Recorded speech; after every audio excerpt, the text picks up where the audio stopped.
Quebec is barring public school teachers, judges, police officers, and public employees from wearing religious symbols such as Muslim headscarves while working. This is a move that could aggravate simmering cultural tensions in the province. Bill 21 is Quebec's fourth legislative attempt since 2011 to regulate the wearing of religious symbols for people working in the public sphere. And for the first time, it invokes constitutional clause allowing local governments to override some constitutional rights. Coalition Avenir Premier Francois Legault has already made clear his intention to prohibit Muslim women from wearing the chador, a shawl-like piece of clothing that covers the head and body, and the niqab, which also covers the face. Legault also says the bill is necessary to preserve Quebec's secular values and identity. If this bill is passed, freedom will no longer be recognized as constitutionally protected in Canada. Religion plays a huge role in this matter because the legislation was designated to ban specific employees wearing religious symbols. The debate also pits two ideas of polarization against one another, a stricter European interpretation and a North American version that embraces the idea of religious freedom. Nelson Wiseman, a political science professor at the University of Toronto, suggests the proposed legislation will affect also Christians and Jews, but Muslims more than other groups, as they are the fastest growing religious group. Quebec Muslims are the target in this issue, and a proposed compromise by Premier Legault is that they would allow current Muslim employees to continue wearing a religious symbol as long as they remain in the same position.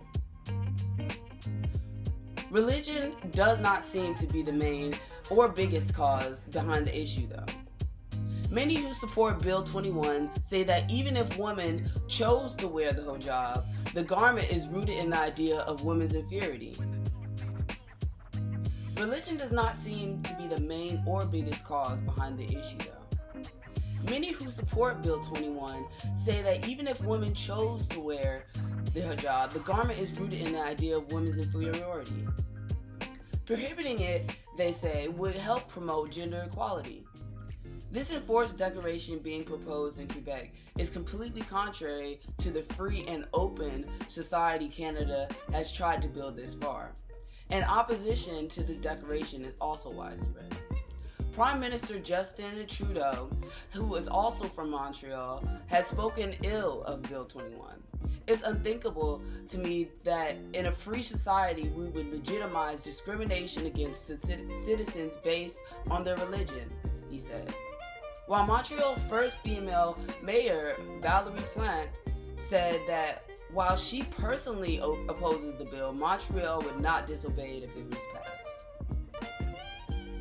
The history behind the measure is rooted in Quebec's Quiet Revolution of the 1960s, a movement that weaned the province away from political and cultural domination by the Catholic Church.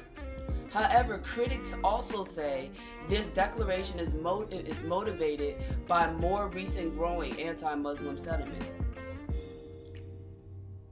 Bertrand Lavoie, a researcher at the University of Sherbrooke, says Quebec is torn because it shares a long history and language with France, which along with Denmark, Belgium, and Austria has banned face-covering garments, but is also heavily influenced by North American culture. So, I want to leave you with 3 questions. Do you feel like we as a society feel authorized to judge the best way for women to be free and emancipated? Do you believe this is a way to foster trust between communities in different faiths and backgrounds? And do you believe that in North America, we face so much more freedom than we are actually willing to give back to others?